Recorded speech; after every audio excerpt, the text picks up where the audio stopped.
এমন কিছু রেখে যেন না যেন আপনার ছেলেরা আপনার নাতিরা আপনার নাম শুনলে যেন লানত দেয়। এটা জীবন নয়, এটা জীবন নয়, এটা জীবন নয়।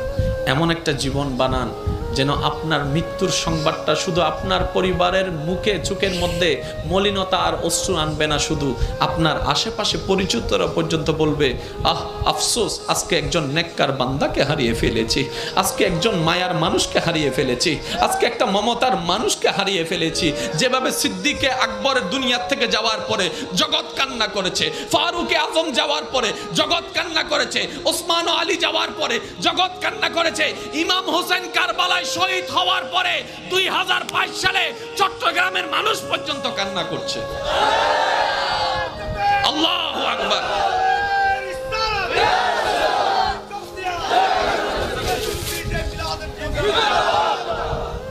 কে দিছে?